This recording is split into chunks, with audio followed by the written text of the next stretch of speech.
मंच पर विराजमान झारखंड की राज्यपाल श्रीमती द्रौपदी मुर्मू, झारखंड के जनप्रिय मुख्यमंत्री श्रीमान रघुवर दास, केंद्र में मंत्रिपरिषद के मेरे साथी, ग्रामीण विकास के लिए जी जान से जुटे हुए श्रीमान बीरेंद्र सिंह जी, केंद्र में मंत्रिपरिषद के मेरे साथी श्रीमान निहाल चंद, केंद्र में मंत्रिपरिषद के मेरे साथी श्रीमान सुदर्शन भगत जी, झारखंड सरकार में मंत्री श्रीमान नीलकंठ सिंह मुंडा, मंत्री श्रीमान सरयू राय, मंत्री श्रीमान रणधीर सिंह, सांसद श्रीमान विद्युत वरण महतो जी, सांसद श्रीमान लक्ष्मण गिलुवा जी, सचिव पंचायती राज श्री एस.एम. विजयानंद जी, झारखंड मुख्य सचिव श्रीमती राजबाला वर्मा जी और विशाल संख्या में पधारे हुए झारखंड के मेरे प्यारे भाइयों बहनों और देश भर की पंचायतों से आए हुए सभी पंचायतों के प्रतिनिधि और आज टेक्नोलॉजी के माध्यम से देश की लाखों पंचायतों में बैठ करके इस कार्यक्रम में भागीदार हुए उन सभी ग्रामवासियों को आज पंचायत राज दिवस पर मेरी बहुत बहुत शुभकामनाएं।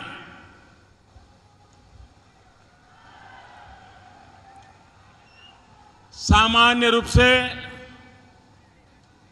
पंचायत राज दिवस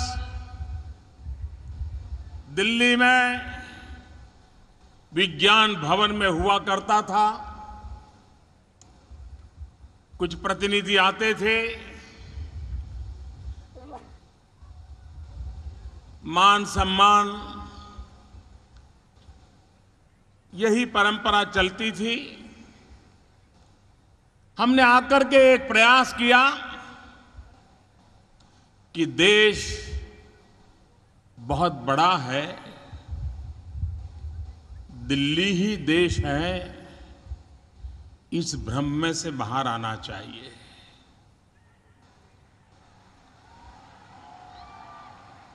और इसलिए हमारी कोशिश रही है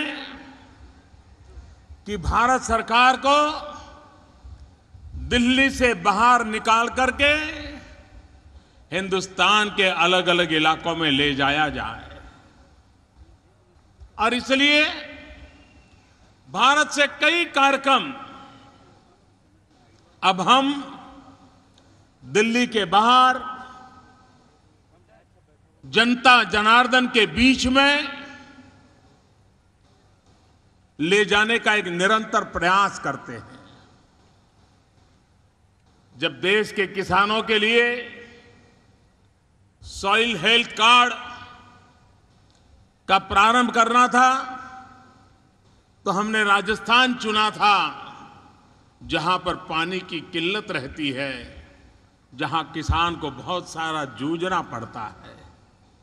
जब हमने बेटी बचाओ बेटी पढ़ाओ अभियान प्रारंभ किया तो हमने हरियाणा की धरती से किया था, क्योंकि हरियाणा देश में बालकों की तुलना में कम से कम बालिकाओं वाला राज्य था।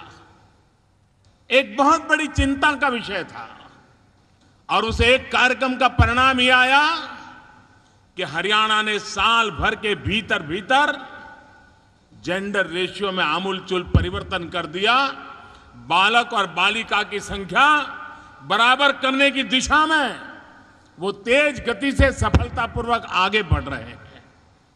हमें जब सामान्य मानवी को सुरक्षा देने वाली जीवन बीमा योजनाओं का एक नया संस्करण सामान्य नागरिकों के लिए लाना था। जिन राज्यों में अधिकतम गरीबी है उनमें से एक पश्चिम बंगाल में हमने उस कार्यक्रम का आरंभ किया था। और आज मुझे खुशी है कि ग्रामोदय से भारतोदय, पंचायत राज व्यवस्था गांवों में बसने वाले हिंदुस्तान की ओर भारत सरकार का और भारत का प्रतिबद्धता, कमिटमेंट, इस अवसर को झारखंड की भगवान बिरसा मुंडा की धरती को हमने पसंद किया है। और आज इस धरती से देश के गांव वासियों से बातचीत करने का मुझे सौभाग्य मिला है। महात्मा गांधी कहा करते थे कि भारत गांवों में बसा हुआ है,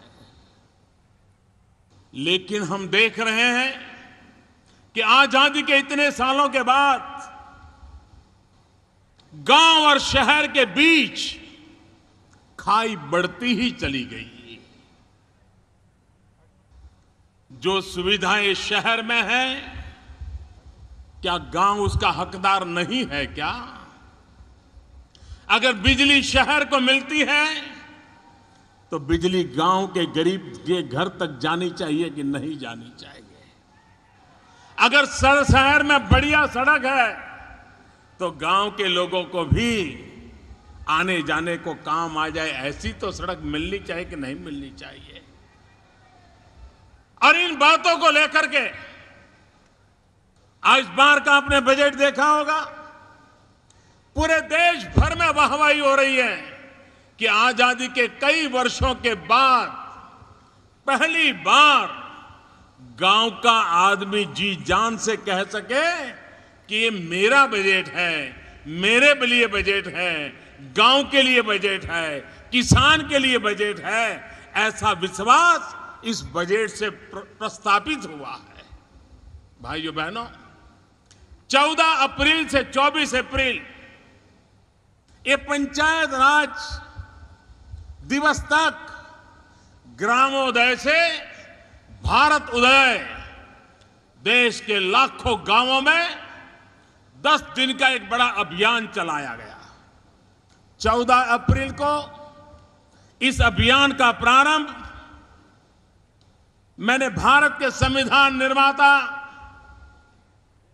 श्रीमान बाबा साहब आंबेडकर की जन्मस्थली मध्य प्रदेश के मऊ से किया था। लाखों की तादाद में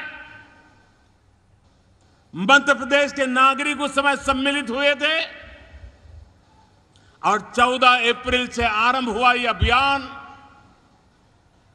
पूरे देश में अलग अलग विषयों पर फोकस करता हुआ, योजनाओं का आरंभ करता हुआ, नए संकल्प करता हुआ, जागृति की नई ऊंचाइयों को पार करता हुआ पूरे देश में चलता रहा।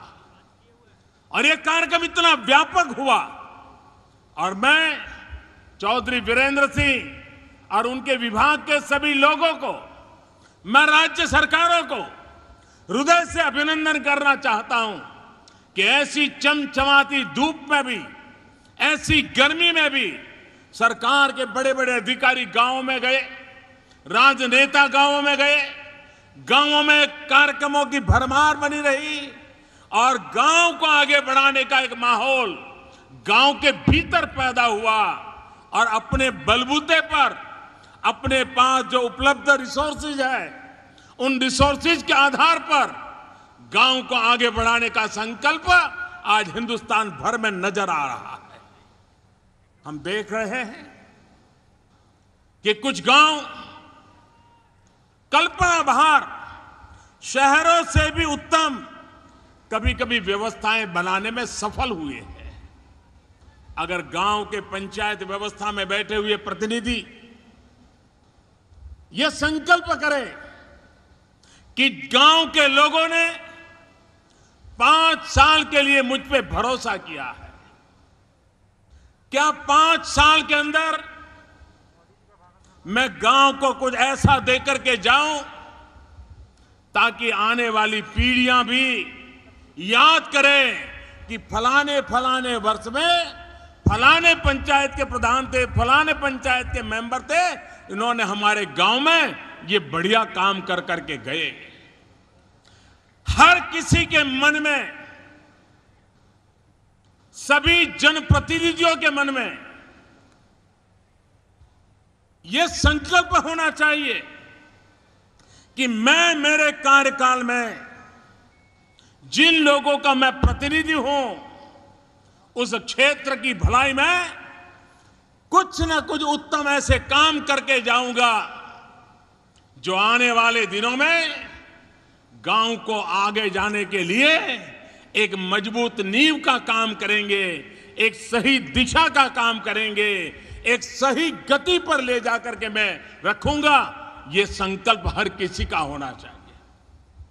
ये ग्रामोदय से भारतोदय यात्रा के द्वारा दुनिया के लोगों को अजूबा लगता है।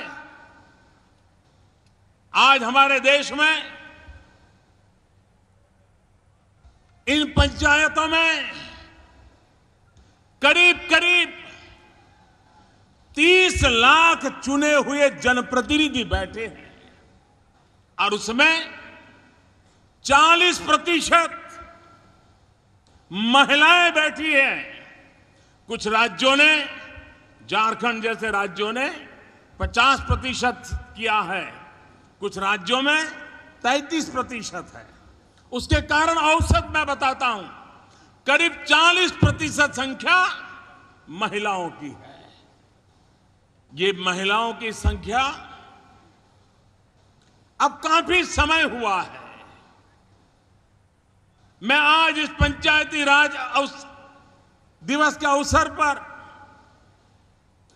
इन लाखों मेरी महिला प्रतिनिधियों से आग्रह करना चाहता हूं, हाथ जोड़ करके विनती करना चाहता हूं कि मेरी माताएं बहनें, आपके गांव ने आप पर भरोसा रखा है और आप एक मां है, आप एक महिला है।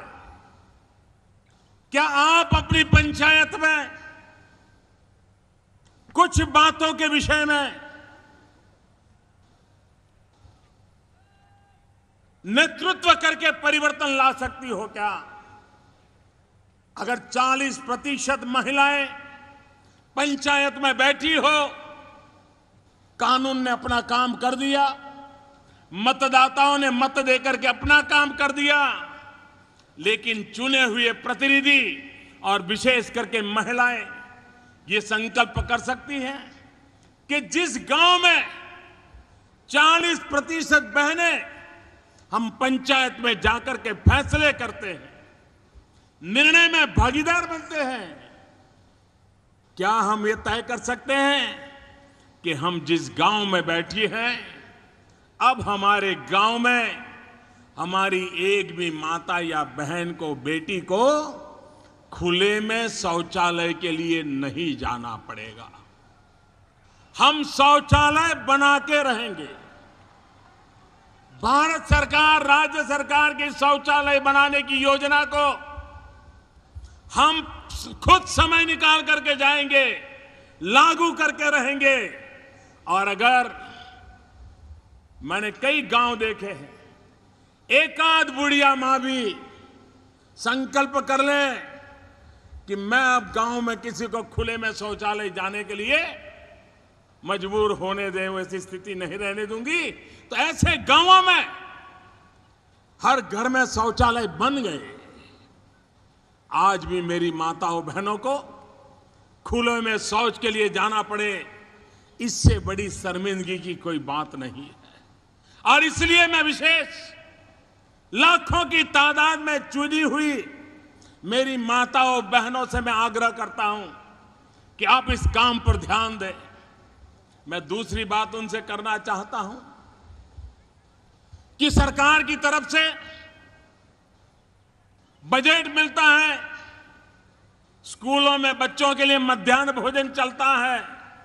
आप जनप्रतिनिधि हैं, आप चौकसी करें कि सरकार के पाई पाई का उपयोग अच्छा मध्याह्न भोजन बन करके उन छोटे छोटे बालकों के पेट में जाता है कि नहीं जाता है। बालक तो भगवान का रूप होता है। हमारे गांव का बालक कुपोषण से पीड़ित हो, ये बात अगर मैं जनप्रतिनिधि एक महिला हो तो मुझे कभी भी गवारा नहीं होनी चाहिए। मैं इसमें बदलाव लाने के लिए एक जनप्रतिनिधि के नाते मैं अपने कर्तव्य का पालन करूंगी। ये संकल्प मेरी 39% माताएं बहनें, 1/3 गांवों में प्रधान महिलाएं हैं। क्या हम ये संकल्प कर नहीं सकते ताकि हमारे गांव में हमारे गरीब से गरीब बालक भी कुपोषण के शिकार न हो और उसके लिए हम चिंता कर सकें। मैं मेरी इन माताओं बहनों से एक और काम के लिए अपेक्षा करना चाहता हूं। हमारे गांव में हर साल गरीबी की रेखा के नीचे जीने वाली 5 महिलाएं या 10 महिलाएं हर वर्ष उनकी प्रसूति का समय आता होगा। ये प्रसव काल के दरमियान मैं जनप्रतिनिधि के नाते अरे गांव में गरीबी की रेखा के नीचे जीने वाले 3 बहनों की प्रसव है या 5 बहनों की है या 10 बहनों की है, क्या गांव के अंदर एक जन जागृति ला करके 9 महीने तक उस मां को अच्छा आहार मिले, अच्छा पोषक खाना मिले, इसके लिए गांव मिलकर के इतनी जिम्मेवारी उठा सकता है क्या? मैं इसलिए नहीं कहता हूं कि सवाल बजट का है, मुद्दा बजट का नहीं होता है। यह जन आंदोलन जब बन जाता है तब हमारी माताएं जो प्रसव पीड़ा के कारण कभी मां मरती है, कभी जन्म लेने वाला बच्चा मरता है, कभी मां और बच्चा दोनों मर जाते हैं। 21वीं सदी के हिंदुस्तान में हमारे गांव की माताएं, और जब एक प्रसव में जो मां मरती है गांव में, उसकी उम्र क्या होती है? 25 साल 27 साल की वो बेटी जो मां बनने वाली है, कितने सपने संजो करके उसने शादी की होगी, कितने सपने संजोए कर उस परिवार में वो बहू बन करके आई होगी, और पहली ही प्रसव में अगर वो मौत के शरण हो जाती है तो वो परिवार कितना तबाह हो जाता होगा, उन परिवारों की हालत क्या होती होगी।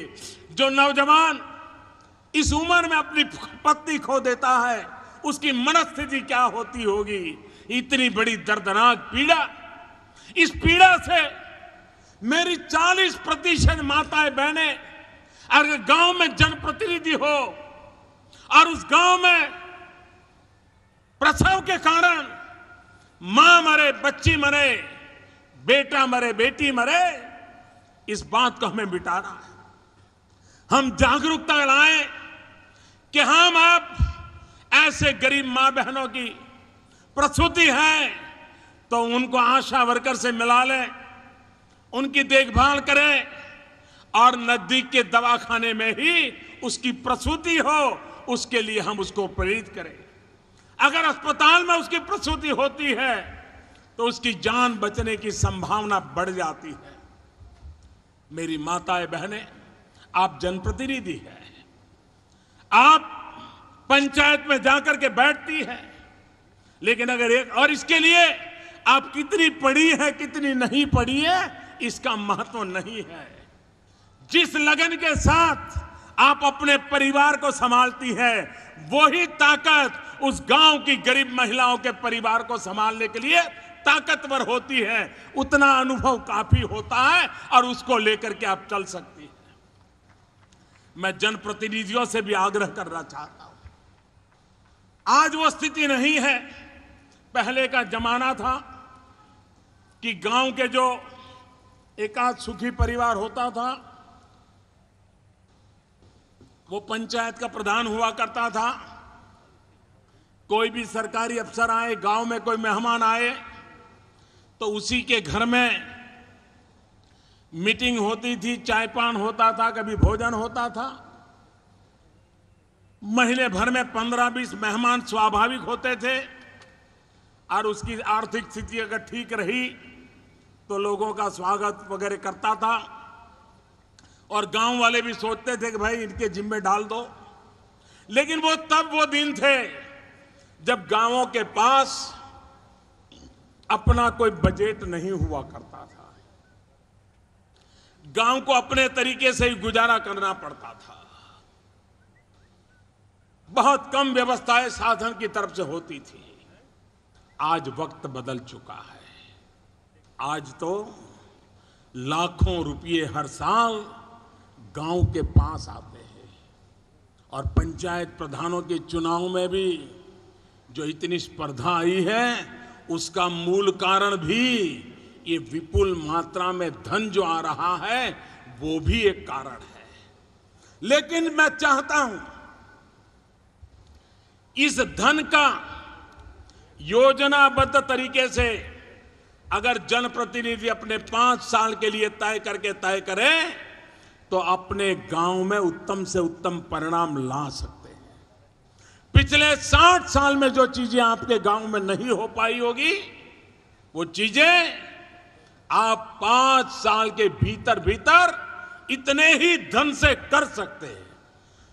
और इसके लिए हमारी पंचायत व्यवस्था को हमें मजबूत बनाना चाहिए। नियमित रूप से पंचायत की बैठक हो, और मेरा ये विश्वास है देश का भाग्य बदलने के लिए जितना महत्व दिल्ली की बड़े से बड़ी संसद का है, उतना ही महत्व ये मेरे गांव की संसद का है।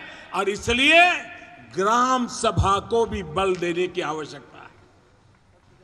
आज जब ग्राम सभा होती है तो औसत कितनी संख्या आती है?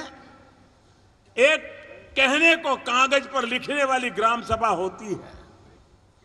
अरे ग्राम सभा की डेट पहले से तय हो, उस दिन ग्रामोत्सव का माहौल हो, सुबह प्रभात फेरी निकले, बच्चे भी गांव में जागृति लाए, छोटा मोटा उत्सव का माहौल हो, और फिर शाम में ग्राम सभा हो।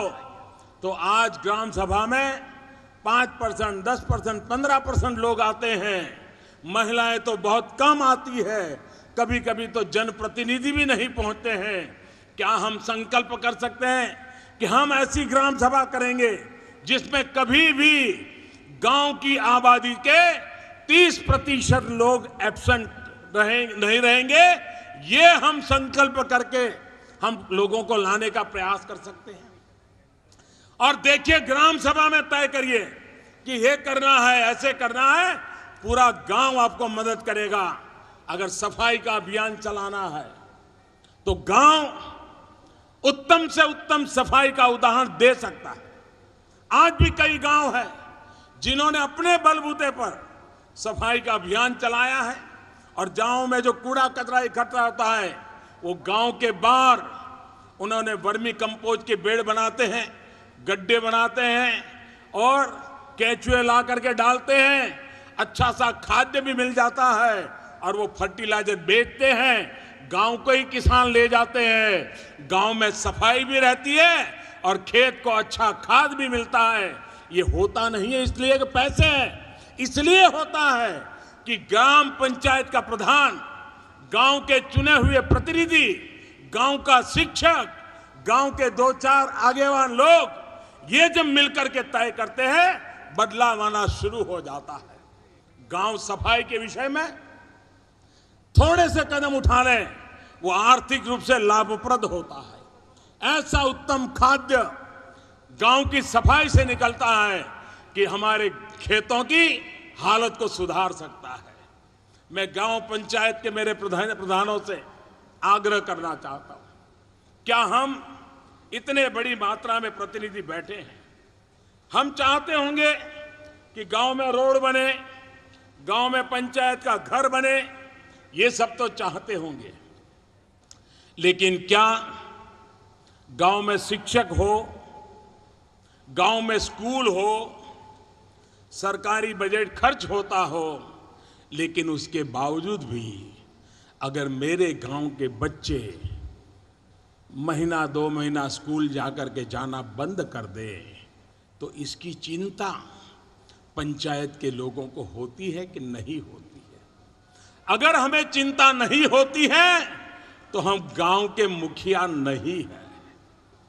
अगर आज एक बच्चा उसकी कुल स्कूल छूट जाती है, इसका मतलब यह हुआ कि भविष्य में अपने गांव में हम एक ऐसा नौजवान तैयार कर रहे हैं जिसके भविष्य में अंधकार लिखा हुआ है। अगर वह बच्चा स्कूल गया, हर हफ्ते हमने थोड़ी जानकारी ली, पूछताछ की, कोई बच्चा स्कूल नहीं जाता है तो गांव का प्रधान अगर उसके माँ बाप से बात कर लेता है कि देखो भाई, मास्टर जी आए थे, कह रहे थे कि फलाने का बेटा स्कूल नहीं आ रहा है, क्या हुआ, बीमार तो नहीं है? इतना सा अब अगर गांव का प्रधान पूछ ले, पंचायत का सदस्य पूछ ले, तो गांव में बच्चों को स्कूल ले जाने के लिए माँ बाप भी जागरूक हो जाएंगे। वो शिक्षक भी अगर उदासीन होगा, उसकी अगर रुचि नहीं होगी, लेकिन अगर गांव के पंचायत के लोग जागरूक है, गांव जागरूक है, तो वो शिक्षक भी अपनी पूरी ताकत से पढ़ाई के अंदर ध्यान देगा और आपके गांव के बच्चों की जिंदगी बदल देगा। और इसलिए हम पंचायत के प्रधान के नाते हम सिर्फ रोड बना कि नहीं बना, बजट आया कि नहीं आया, इससे सीमित रहते हुए जन सुविधा की ओर भी ध्यान दें। हमारे यहां पल्स पोलियो का खुराक खिलाया जाता है।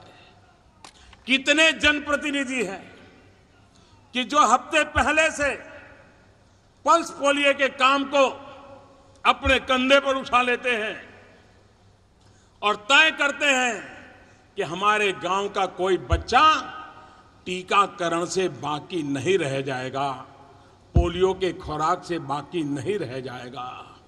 हम 5 साल हमारे कार्यकाल के दरमियान 100% टीकाकरण करवा लेते हैं, पोलियो का खुराक पहुंचा देते हैं, तो हमारा सौभाग्य होगा कि हमारे गांव में कोई भी ऐसा बच्चा नहीं होगा, कोई भी ऐसी बच्ची नहीं होगी जिसको कभी लकवा मार जाए, वो जीवन भर दिव्यांग के रूप में रहने के लिए मजबूर हो जाए और पूरा गांव जीवन भर उसके दया भाव की तरह देखता रहे।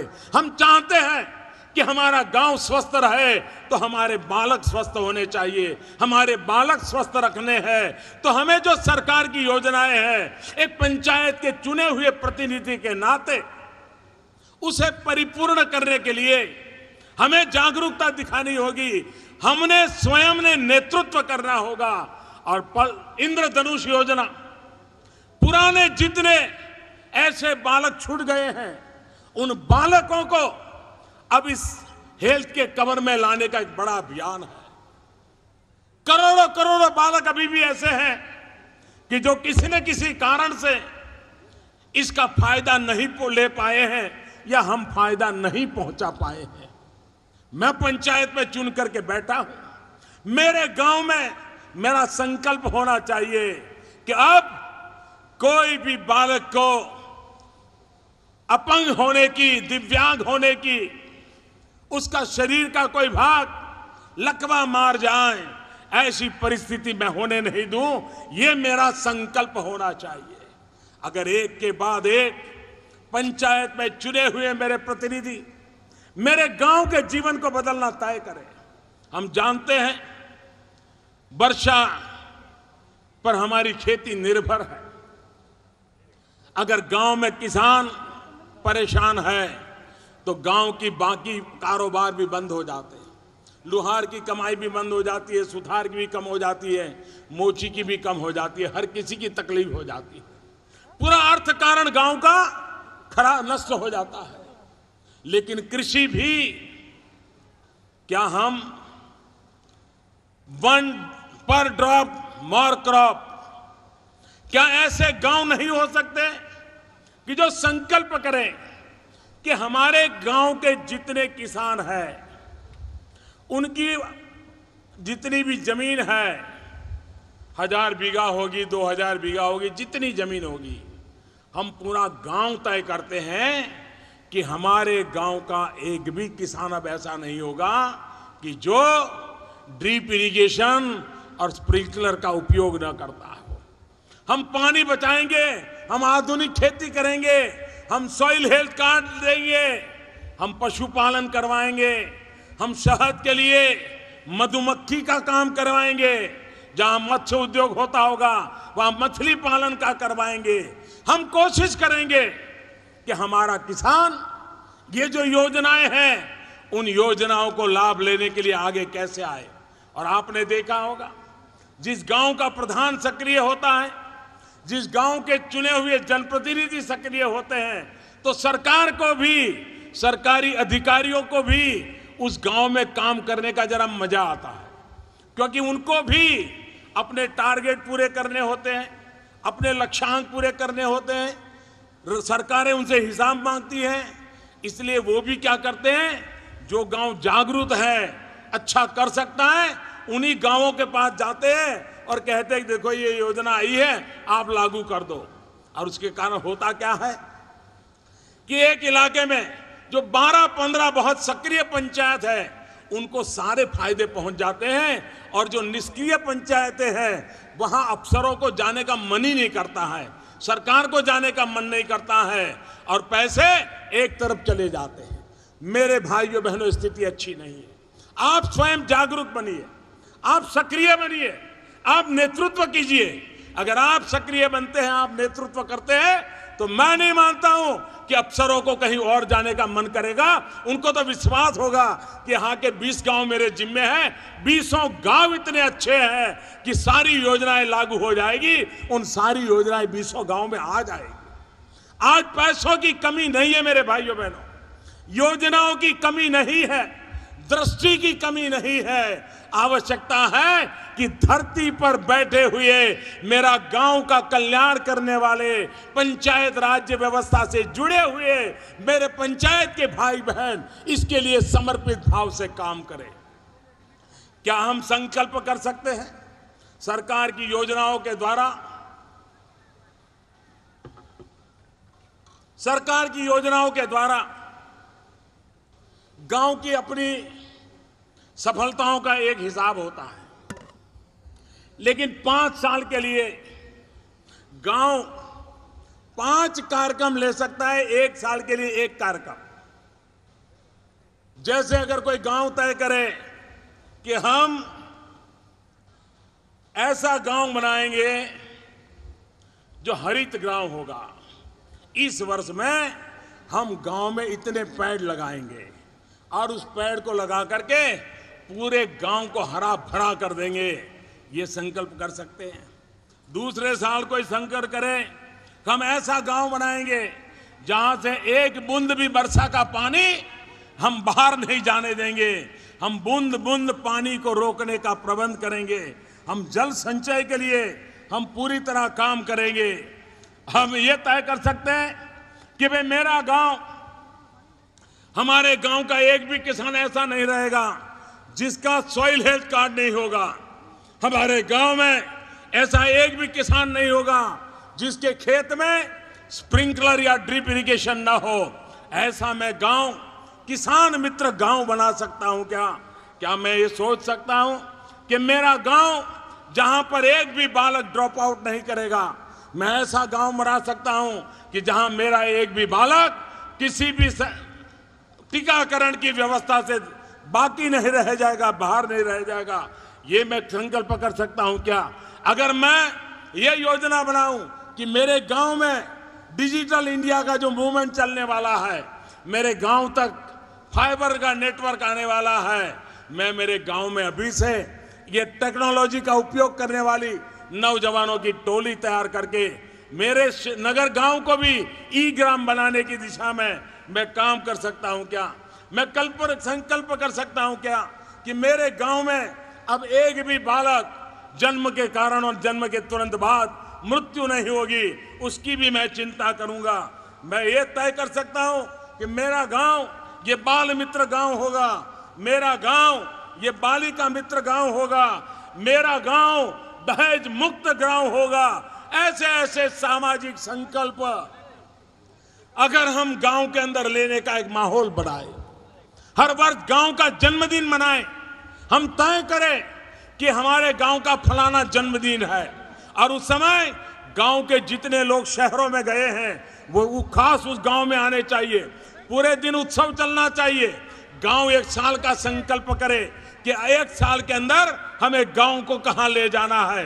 पंचायत राज व्यवस्था एक स्ट्रक्चर है, पंचायत राज व्यवस्था एक संवैधानिक व्यवस्था है, लेकिन जब तक जनप्रतिनिधि और जन सामान्य जुड़ करके जन आकांक्षाओं की पूर्ति के लिए संकल्प लेकर के जी जान से जुड़ते नहीं है, परिणाम नहीं मिलता है।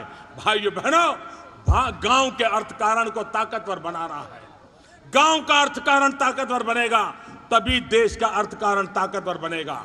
जब तक गांव के गरीब की खरीद शक्ति नहीं बढ़ती, देश की इकोनॉमी में बल नहीं आता है। और इसलिए हमारी कोशिश है कि गांव की सामान्य मानवी की आय कैसे बढ़े, गांव के सामान्य मानवी की खरीद शक्ति कैसे बढ़े, और हमारे पाई पाई का उपयोग।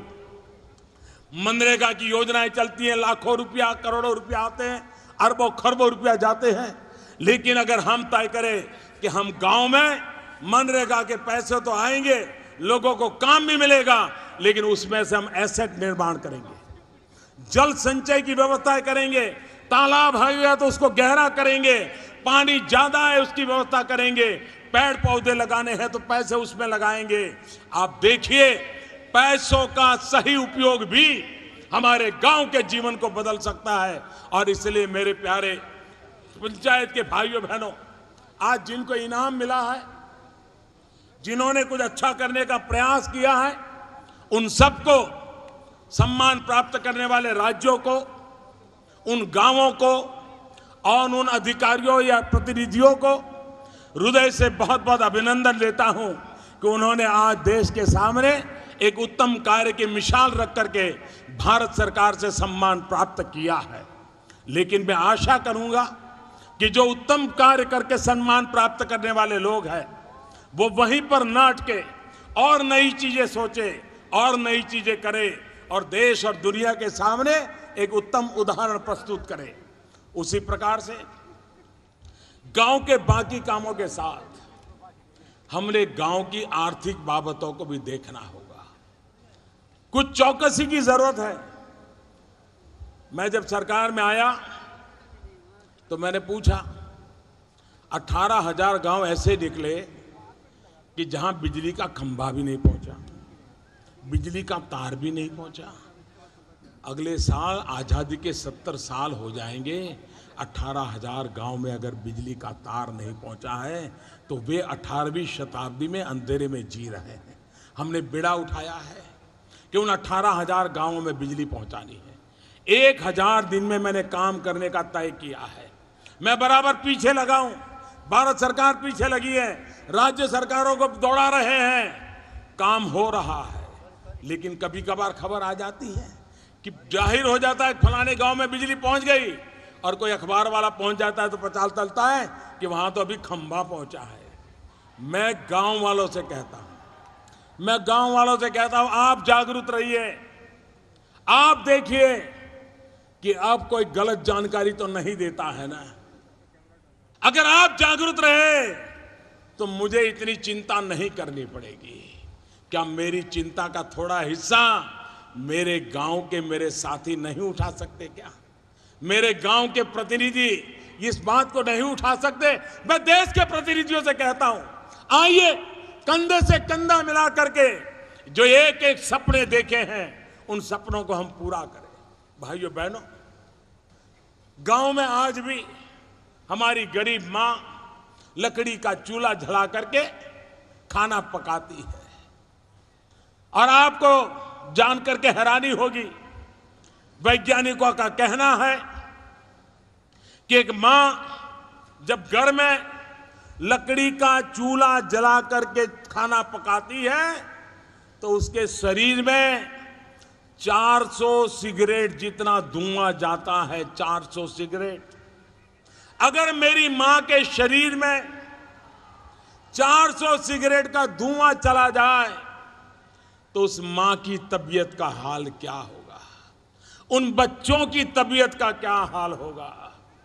क्या हम आजादी के इतने सालों के बाद 21वीं सदी में खाना पकाने के कारण हमारी गरीब माताओं को मरने देंगे? भाइयों बहनों, अब ये नहीं चल सकता। हमें उन्हें लकड़ी के चूल्हे से, धुएं से, 400 सिगरेट के जुल्म से मुक्ति दिलानी पड़ेगी।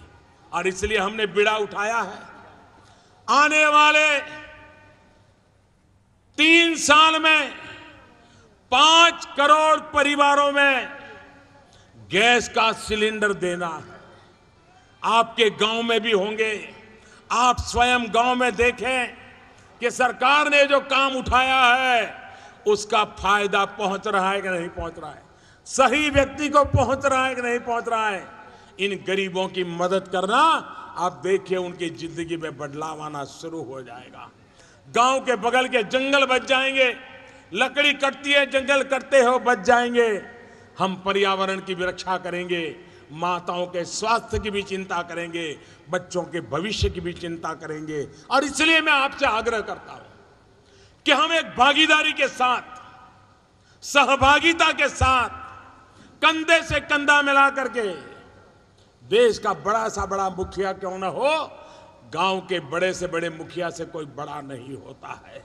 मेरे लिए गांव का मुखिया बहुत बड़ा होता है, क्योंकि वो चाहे तो अपने नेतृत्व, अपने दिशा दर्शन से गांव के जीवन को बदल सकता है। और एक बार हिंदुस्तान के गांव बदलने लग गए तो इस देश को बदलते हुए देर नहीं लगेगी। भाइयों बहनों, जो सुविधाएं शहर में है वो सुविधाएं गांव को भी मिलनी चाहिए। हमने अभी इनाम नाम की योजना शुरू की है। ये इनाम योजना किसानों को बहुत बड़ा भला करेगी।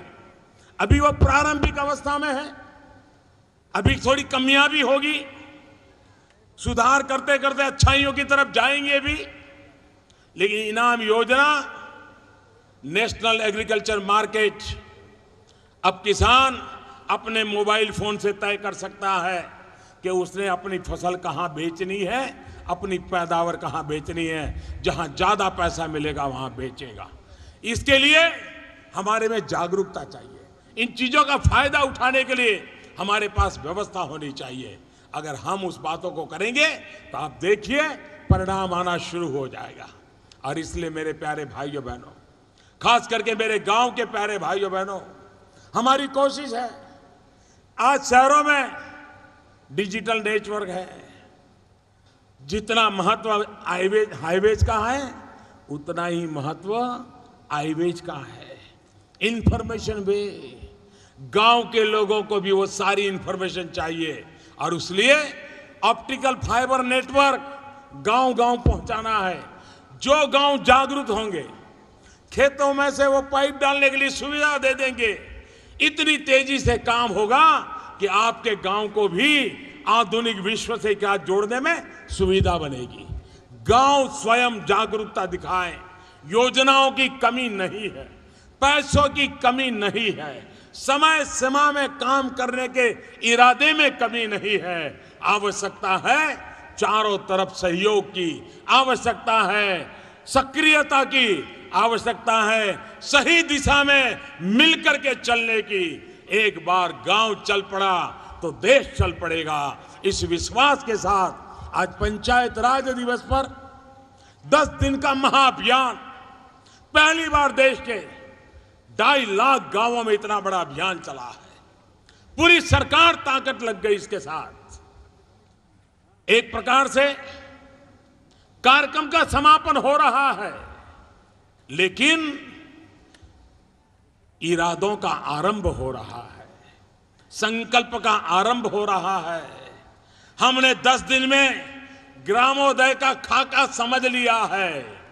अब शुरू होता है कि आने वाले हमारे कार्यकाल के दरमियान जितने भी वर्ष मुझे मिले हैं, अगले चुनाव तक पंचायत के प्रधान के रूप में, पंचायत के मेंबर के रूप में 1-1 मिनट का उपयोग एक एक पाई का उपयोग, एक एक पल का उपयोग मैं मेरे गांव को ग्रामोदय के लिए उत्तम से उत्तम ग्रामोदय की कल्पना करके करूंगा, तभी भारतोदय का मेरा सपना पूरा होगा। इस काम के लिए मैं फिर एक बार आप सबको निमंत्रण देता हूं, आपका सहयोग चाहता हूं। मैं झारखंड सरकार का भी अभिनंदन देता हूं, रघुवर दास जी का अभिनंदन करता हूं कि आज उन्होंने बड़े बड़े शहरों में बड़े बड़े उद्योगों के लिए सिंगल विंडो सिस्टम की तो चर्चा सुनी है। उद्योगकारों के लिए सिंगल विंडो सिस्टम के लिए हर सरकार बात करती है, लेकिन रघुवर दास जो हैं किसानों के लिए जीने मरने वाली सरकार, वो कहती है हम किसानों के लिए सिंगल विंडो प्रारंभ करेंगे। आज किसानों के लिए सिंगल विंडो योजना का जो प्रारंभ किया है, उनकी कल्पकता के लिए, उनके इस योजनाबद्ध उपक्रम के लिए मैं रघुवर दास जी को और झारखंड की सरकार को हृदय से बहुत बहुत अभिनंदन करता हूं, बहुत बहुत उनकी बधाई करता हूं।